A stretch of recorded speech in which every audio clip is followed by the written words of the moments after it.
ಅರುಣಾಚಲ ಪ್ರದೇಶದ ವಿಷಯದಲ್ಲಿ ಚೀನಾ ಹೊಸ ಖ್ಯಾತೆ ಶುರು ಮಾಡಿಕೊಂಡಿದೆ. ಅರುಣಾಚಲ ಪ್ರದೇಶದ 27 ಸ್ಥಳಗಳಿಗೆ ಚೀನಾ ತನ್ನದೇ ಆಗಿರತಕ್ಕಂಥ ನಾಮಕರಣ ಮಾಡಿಬಿಟ್ಟಿದೆ.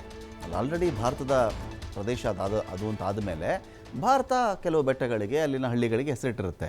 ಇವರೇನು ಮಾಡಿದ್ದಾರೆ, ಆ ಹಳ್ಳಿಗಳಿಗೆ ಬೆಟ್ಟಗಳಿಗಿದ್ದಂಥ ಹೆಸರನ್ನೇ ಚೇಂಜ್ ಮಾಡ್ತಾ ಇದ್ದಾರೆ. 15 ಬೆಟ್ಟ, 5 ವಸತಿ ಪ್ರದೇಶ, 4 ಪರ್ವತ ಮಾರ್ಗ, 2 ನದಿಗಳು, ಒಂದು ಸರೋವರಕ್ಕೆ ತನ್ನದೇ ಹೆಸರಿಟ್ಟುಬಿಟ್ಟಿದೆ ಚೀನಾ. ಸ್ಥಳಗಳ ಮರುನಾಮಕರಣಕ್ಕೆ ಚೀನಾಗೆ ಭಾರತ ತಿರುಗೇಟು ಕೊಟ್ಟಿದೆ. ಊರುಗಳ ಹೆಸರು ಬದಲು ಮಾಡೋದು ವ್ಯರ್ಥ, ಅಸಂಬದ್ಧ ಯತ್ನ. ಇದು ರಚನಾತ್ಮಕವಾಗಿ ಹೆಸರಿಡ್ತಕ್ಕಂಥ ಇಂಥ ಪ್ರಯತ್ನ ಅಸಾಧ್ಯವಾಗುತ್ತೆ.